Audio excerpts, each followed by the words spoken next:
Hello, everyone, and welcome to Give Me Some Good News, the greatest positive podcast in the hospitality and tourism space.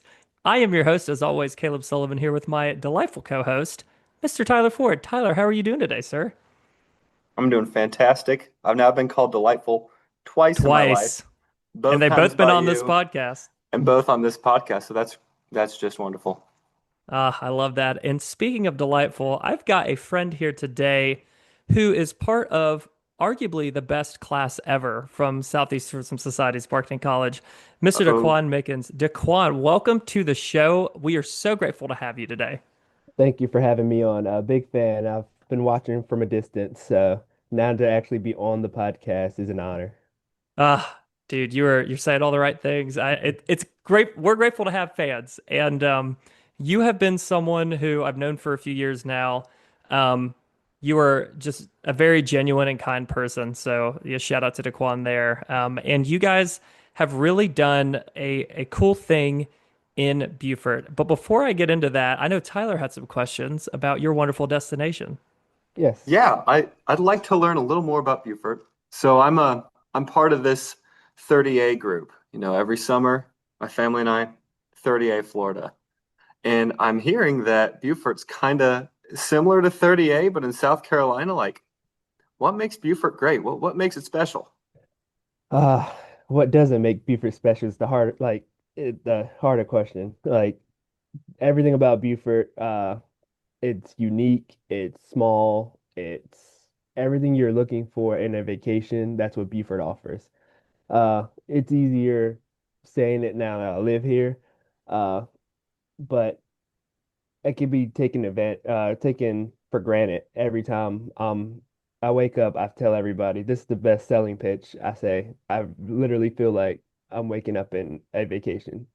That feeling when you imagine just waking up, the sun is rising, the Spanish moss in your backyard, peeking through the sun rays, peeking through, and it's just amazing. I can walk down to the dock, and kind of just sit. Uh, might have some no-see-ums, but in the morning you don't have to worry about that, especially in the springtime or the fall. But just that casual, relaxing feeling. Have you seen the TV show, the not the what is it? What's the town in North Carolina on the beach? Oh, Outer Banks. Outer Banks, yes. Yeah. Yeah, so very similar feeling of that same low country feeling, but in South Carolina. A lot of their scenes were actually filmed here in Beaufort. Oh, So we snap. kind of, yeah, us, Charleston, and the Outer Banks all share kind of that same coastal feeling. But Beaufort offers something more with the history. So if you're a history nerd or history buff, there's so Yep, much yep. You got two of deep them on this podcast. Yeah. I was gonna Yeah. say there's so much deep history here in Beaufort, and even the crazy part is of course, with history comes the spooky ghost stories, just like Charleston, Savannah. You get those as Ooh. well, so you can tackle it from different angles. But there's so much history here. It's rich, and the culture, the Gullah culture. Yep. There's just so much different aspects to the area. Whether you're looking for vacation, you're looking for leisure travel, you're looking for outdoor activities. There's just a bunch of different Hmm. things here in the area. Yeah, and Oh Tyler, man, you to guys. further this pitch, they have Okay. Hunting Island State Park, which literally is what, just like a lighthouse, Yep. a keeper's cottage, and then just like unadulterated beach. It's all Hmm. beautiful, endless beach, correct? Yep, unfiltered. The best way I put it is like your private owned island. Love So when that. you turn around, there's no condos, there's no music blaring. You get to go out there, set your beach chairs out. Me and my wife are actually looking to kind of start planning our trips out there now, since the weather is starting to get nice. My allergies aren't the best at this time of year, so Especially in the low True. country. yeah, I so know. I battle that, but yeah, we're already looking to kind of get out there, relax, and start the summer off. Oh, nice. Well, there's not much relaxing on the Ford family trips, given our 4-year-old and 1-year-old. However, that does sound really awesome. Are you guys doing anything for America's 250? Yeah, so Beaufort 250 is doing and we posted we like I'm on the Intercoastal Podcast where we host our own podcast. And we've broken it out from the last 2 months or every 2 months for the last year. We have a guest come on for the Beaufort 250 to discuss some of the history leading up from Beaufort's point of view of America. Yeah. So it will take us all the way into July 4th of the 250th. And it's so much detail that when I look back, I didn't realize how pivotal of a point Beaufort played in America's founding, since it was one of the first settlements here in the country. And even though Beaufort's the second oldest town in established town in South Carolina, the Spanish came to Beaufort and then left, and then the English came and then kind of migrated to Charleston and Savannah. So we were here prior to those two locations, but not fully established as a town yet.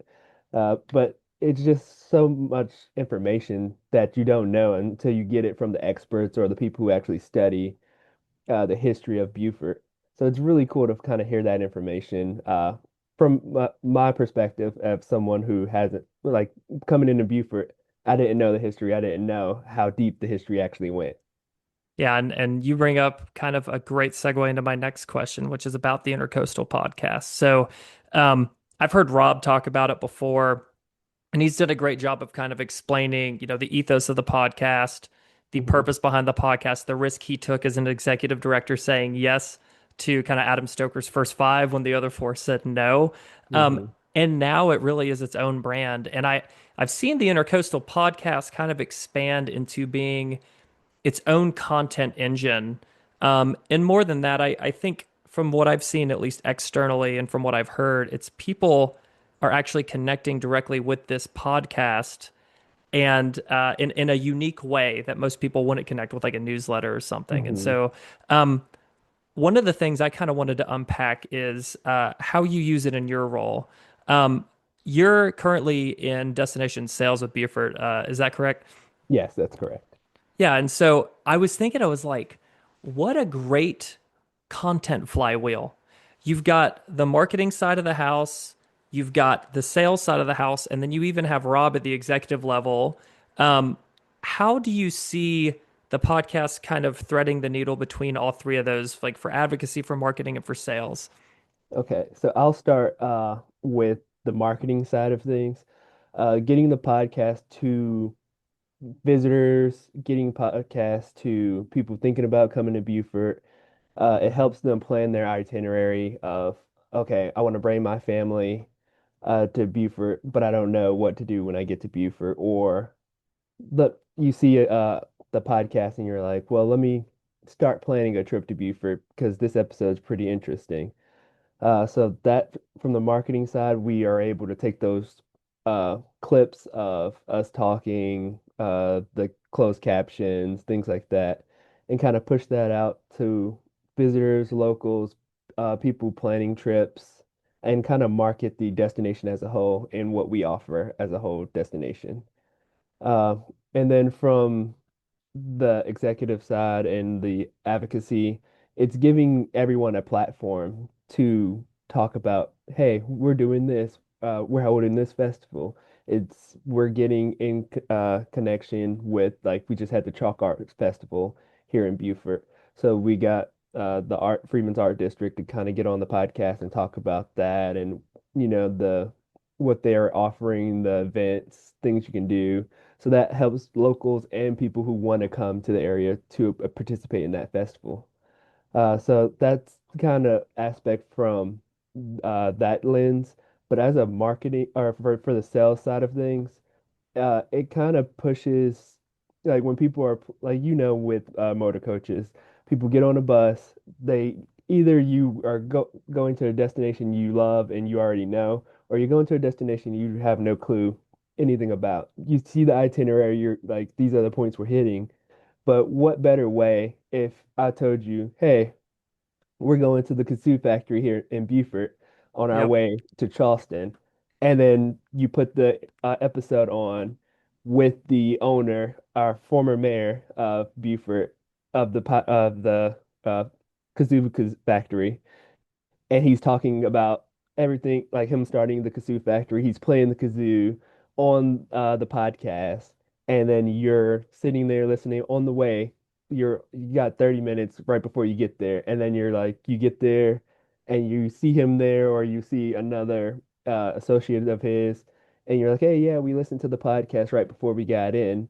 So that's kind of the sales side of things where I can show bus groups and show people who are planning trips, hey, this is what you would get. Or if you're doing an itinerary builder and you want to get more detail about how detailed your itinerary will be, you can pick and choose exactly who and where you put place where. So That's amazing. it allows, like you said, the full scope and threading the needle of all three aspects of the podcast. It's been so beneficial, not just to the organization, but to me, kind of learning about the people. Like I get to meet chefs in our area. I get to meet owners. Yeah, I get to meet just different people in the community. Yeah, that's amazing. I posted on LinkedIn yesterday. I taught just a group of students, and one of my favorite quotes, I think it's from like a French philosopher, but it's to teach is to learn. And Mhm. what better way to learn about the destination that you're selling than to have the people that make the destination unique on a podcast that you then share with people visiting your community. And I just think of it as like it's its own media, obviously, but it is literally kind of its own thing, right? Like you've got visit Beaufort Port Royal in the islands, and then you've got the Intercoastal Podcast, and those Hmm. two things work together to achieve the same outcome. And I just think it's an incredible use case for destinations, especially ones who are what I call destination adjacent destinations. So like I know you guys are between some heavy hitters, Savannah, Hmm. Charleston, Hilton Head. Yep. To stand out, you have to be more nimble. You can't just do the same thing everyone's doing. You guys, I'm assuming, don't have the same budget as Visit Yeah. Charleston, so it's really hard to go toe to toe with these guys. But you have a creative group of individuals who are thinking bigger than just one, CPC campaign. So just congratulations to you guys, and I just love to see it. What is like the craziest story that you've learned hosting the Intercoastal Podcast? The craziest story that I've learned. Well, just hearing the stories, like, because that's the biggest part of the podcast is telling the story through the owner's eyes, through the worker's eyes. A lot of times I go to a restaurant or I go, like, say if I went to Orlando, I went to Disney. Imagine going to Disney and hearing the actual operator of the ride saying, yes, I wake up and this is exactly what I do. We run the rides from this time to this time. After I get off, on my free time, I go to Disney. We get this amount of passes, and my family comes down and we go to Disney. But hearing it from that perspective, uh, from someone who lives and breathes Disney is completely different than me reading reviews online or me reading uh, people who go to Disney 1,000 times. The behind the scenes things that you don't see, the personal encounters, that's what it's about, the stories that they're telling. So for me, some of the craziest stories, I'll say when people say, when I get feedback from the say like kayak people or some of the boat people, and they're saying, "Hey, we had such and such on do our tour, and they said they listened to the podcast," and we're like, "Oh, that's nice to hear." Like, it's a pleasant surprise when people are saying, "Oh yeah, we listened to the podcast before coming here," or it helped in us coming, like leaning a hand in coming to Beaufort. So things like that is kind of what it's about, and it shows you. You think, okay, I'm recording. Get the analytics. You see X amount of people, but when you actually put a face to it or a name to it, that's the benefit of the podcast right there. It makes it more of a conversational piece than just okay, I'm just talking and recording aspect. I love how much this podcast enhances the actual visitor experience. Like I Hmm. hadn't even put that together until this conversation that like typically whenever I think of just an outsider here, thinking of like DMO and marketing and just what typical DMOs are doing, I don't view it from a lens of, oh, this could really enhance my experience when I'm there. I mean, Hmm. often there's some really creative and cool stuff out there, some no shade thrown, but I love I love the idea of going to Beaufort and like listening to one of the spooky episodes, one of the old ghost or whatever your scary stuff is, and then Hmm. like going and doing some sort of tour or going on that site. Like that sounds awesome. I think that's really something DMO should be seriously listening to this because I'm not on Instagram personally. I don't really Hmm. care about any of that kind of stuff. And for me, how I would go about really getting the most out of a destination would be something like that podcast. So I think that's awesome. Yeah, hats off to you guys. Yeah, and it kind of gives like you said, so Tyler, imagine you and your family go to the same spot every year. Imagine you grew up going to the favorite restaurant every weekend that you're there, and then Hmm. now you get to hear from the chef who opened the restaurant and be like, "Yeah, we've been doing this for 25 years. Me and my wife moved here, and this was the reason why we started here, and we decided to call it home, and I went to college and came back, and that's why we decided to open this restaurant." It gives so much more of a detailed experience. So now when you go, you're like, oh my God, like the wheels are turning as soon as Yeah. you sit down. You're like, ah, I didn't realize this when I was here. And now I see the dollar bill on the wall or the small details Oh, that they say, and you're like, oh man, like this is really cool. yeah. That's really sick. That's really cool, Yeah. And I man. think I see it shifting as, my initial thought, the first time I actually heard this pitched when Rob was talking about it, I think on the Destination Marketing podcast a few Hmm. years ago, I thought this is a really cool top of funnel kind of activation. I was like, this is a really cool, like, use this, you push it out on social. But it seems to me like it's becoming more of like a community engagement platform. Like Yeah. it's the community's bought in, the operators are bought in, the business owners are bought in, and it's kind of become its own thing. And so um for me, if there's other DMOs listening to this who've gone back and forth on the idea of starting a podcast, what's like one piece of advice that you could give them from your experience to help get them started or to nudge them in that direction? I would say ask yourself, what are your biggest questions, and could a podcast help you in those areas?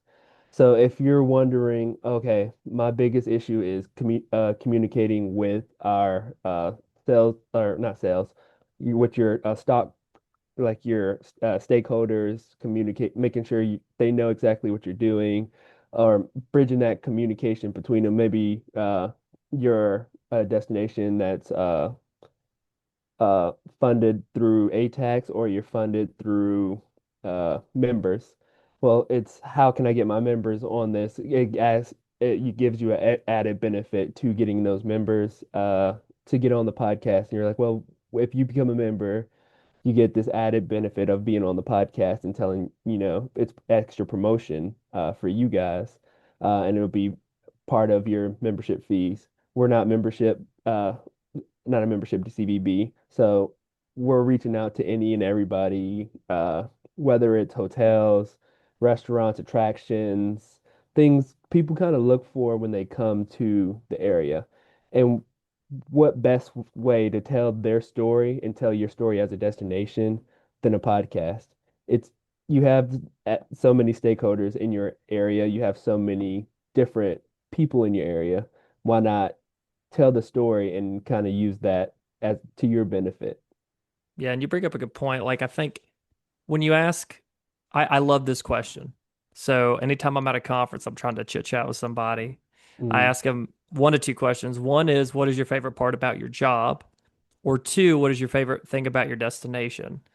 And a lot of people at the end of that conversation will land on, well, our people is what makes our destination unique. Well, what a hmm. great way to truly highlight the people that make your destination unique. And I think one of the things that I'd like to kind of hit on is this balance between authenticity and brand protection. Because at the end of the day, you have to tell the authentic story, but you have to do it authentically or else you're going to lose, trust of the listeners. How do you Mhm. guys kind of balance that pendulum between being authentic and telling the stories, with authority versus also protecting your brand from maybe not the most sparkling things that happen in Beaufort? Yeah. Well, with Beaufort, it's easy for me because like you said, Beaufort is its people. I live in the South, so the people are welcoming, warming. When you get to the South, you get a good howdy, hey y'all. So you kind of feel that welcoming, and that's one thing we get feedback a lot from visitors is when they come to Beaufort, their first thing is, oh, the people at the stand were so nice, or the women in our visitor center was so helpful, and they knew everything so informative and welcoming. And if you go through all our episodes, that's one of the main points that's repeated is how big of a community town it is. So that helps with having to tell the story. It's easier. We don't have to deal with uh, negative pushback, or we don't have to deal with certain aspects of it from the town. We could just tell the story of everybody in Beaufort, and everyone has the similar story. They came to Beaufort on vacation, or they knew someone who lived in Beaufort, fell in love, and then decided to move there themselves. So I it's love pretty that. cool to hear the story. Or the military. We have Paris Island here. It's also a mix of retirement community and uh, military community with the air station here in town as well. So it's a good mix of all, but everyone who typically comes to Beaufort, they fall in love. And then even people who go to Charleston, Savannah, if they stop in Beaufort, they typically say, "Oh, I didn't realize Beaufort had that much," or "Yeah, we actually really love Beaufort because it was smaller. It gave us a little quaint feeling of that hallmark town." Yeah, I Yeah. love that. And one of the things too is, and I agree with this. So Gary V, who is like the marketing guru, Tyler, I know you're not a big Instagram guy, so this won't mean much to you. But if you are Harry, into, who? yeah, exactly. If you Go ahead. are into Instagram marketing, he is kind of the king, or social media marketing generally. He's kind of the king of uh, B2B and B2C, marketing. And he's talked about this a lot over the past year, this shift from social media to interest media. So our algorithms are really starting to capitalize on what we're interested in as opposed to who we follow. And I think that is going to continue to slip. I think engagement rates are going to continue to go down, and people are only going to engage with content that truly interests them. Um, about 90% of posted social media on the internet doesn't get many, or I think 90% of social media does not get engagement. And so it's important for us as destination marketers to look at the landscape and as it changes, change the game we're playing. And I think you guys really started this at a good time right around 2020. Obviously, before the COVID pandemic, you grew Hmm. an audience. You have continued to deliver valuable content that is of interest to that audience. And so, what you really want more than just followers is you want fans and you want advocates for your community. And you guys have built this in a way that has been organic. And now it sounds to me like you guys are starting to put a little bit of money behind this. I heard Rob talking to Adam on his episode that he did recently. What has that shift been like? Like, are you guys like putting money behind paid? I know you're not really like too much on the marketing side, but are you guys like starting to put some money behind the podcast? Are you investing in tech? Like, what's that kind of shift been like for y'all? A little bit of both. So when I started, we had a host with Revolt. They were the host of the podcast, and then it shifted into I'm the host of the podcast, which allows me a little bit more access. I'm in touch with the people. I can have that face-to-face conversation with people. So it was tough having a remote host. They don't know the area that well. They're not in the room with the guest. So me being in the room, building that relationship, emailing back and forth, and then we actually have a sit down conversation. Seeing that progression from when we first started to now. Yes, we're putting money behind it. We've actually bought our first camera. So we're starting to do videos and use that aspect in social media and things like that. So turn the podcast from just a normal audio podcast to a video podcast. Because as you know, Caleb, when you see that on social media, it's different if you see just a regular conversation or say like a Joe Rogan, you'll see them just having a conversation and you might stop for 10 seconds and then keep scrolling. But if you see a video of someone on a podcast, or what say like Joe Rogan has a guest and he's talking about UFC fights and the fight comes across and you actually see the clip and you still hear the voice the audio of the person on the podcast talking, but then you see the clips that they're talking about and you see the video. We want to incorporate that, like when someone's talking about, yeah, when first came to Beaufort and me and my kids were on the beach playing, and then you can actually see the video of the like kids on the beach, and you see kids picking up shark teeth and things like that, or talking about kayaking, and there's a video of people kayaking, or uh, whether it's shrimping or oystering or at festivals, and you have the actual clips to go with the audio now, it enhances the entire package of what we're pushing as the Intercoastal Podcast. From it doesn't look like a mom and pop like podcast. It slowly starts to become a production and looks like a better overall ensemble of production. And I think you're at a good time to do it too, because I think if you would have jumped the gun on a high polished production too Hmm. soon, the audience might not have connected with it in the same way. But Yeah. now that you guys have built the audience, you're going back and saying, hey, we've got something here. We can put a little bit of money behind it. And kudos to you guys, because I'm just thinking about from a TDT or a bed tax collection perspective, what a great investment. You're paying for staff time, you're paying for a camera, you're paying for whatever subscriptions you need to edit, Hmm. and you've got a content flywheel. That is pennies on the dollar for what you're going to spend on a couple of influencers to come in and take the same vanilla video that we've all seen Hmm. and try to tap into their audiences. So, um, kudos to you guys. Kudos to Visit Beaufort for allowing and empowering you guys to do this. And Daquan, kudos to you for taking the reins as the host, man. That's a great honor for sure. Oh, trust me, it might sound great now. I'm able to talk and be vocal. Caleb, you know me, I'm not the most vocal person, and I kind of sit like when we were in STS classes, I kind of just sit to myself, and I'll talk occasionally in conversation. But I'm more of a kind of sit and watch kind of guy, not the person you think of a host and kind of being outgoing and loud and boisterous. But as the podcast has grown, it's kind of gotten easier, and you guys probably see it all the time when you started the podcast. Uh, Oh yeah. from, from Oh saying yeah. I knew where and you were going with that one, Daquan. saying and let me think, and it's as you get going, it's less and less edits, and it gets a little Yep. easier as time Yeah. goes on. So thanks for the kudos, but it's all the guests that make it so much better. It's that camaraderie, and I've had guests where they make it so much easier where I can just let them go and they're given a history lesson, or that someone who pulls me in and I'm like leaning forward in my seat because I'm excited in the conversation we're talking about. But then you also have the ones where, okay, they're shy and they don't want to be on camera or they don't want to talk. So you kind of have to pull them along, and it's easier when it's a topic they love and they create it. When it's your baby, you can talk about it all day.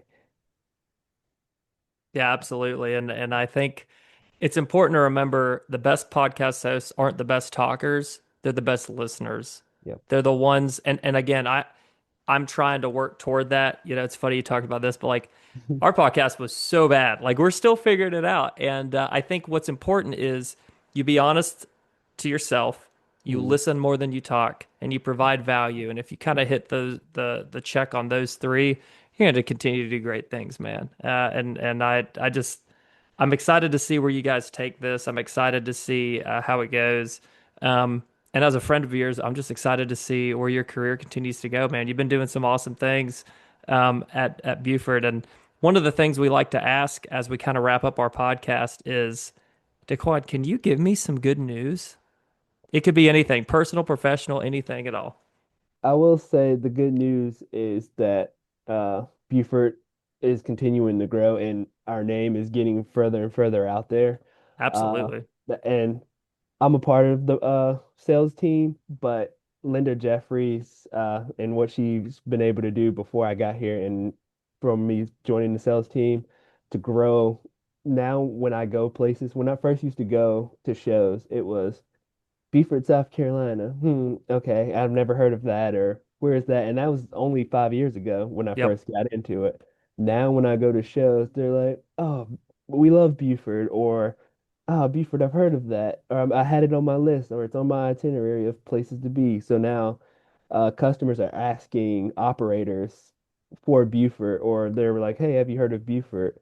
So being able to see that shift, from a little obscure, not known town uh, to, competing with juggernauts in the tourism industry throughout the entire country is pretty amazing to see that shift of small to competing. And admittedly, I moved to Beaufort, didn't know anything about Beaufort. Me and my wife never have been to Beaufort, never heard of Beaufort. Like I've heard of Beaufort because I knew people from college who went to Beaufort, and I was like, oh, okay. But it wasn't until we actually were planning to come and live here, that's when we the research actually started, and there was so much information that we learned from the time me and my dad and my brother we were dropping off the U-Haul after moving, and my brother was telling me, and he's in middle school at the time, and we're driving on the street called Robert Smalls Parkway, and I'm driving, and we're like Robert Smalls Parkway, and he's in middle school, and he's like, "Yeah, haven't you heard of Robert Smalls?" And I'm like, "No, I haven't heard of Robert Smalls." And he was like, "Yeah, he was a slave who ended up freeing himself and bought his family's freedom." And we had to look it up, and I was like, we on the phone in the U-Haul. I'm like, "Oh, he's right, actually."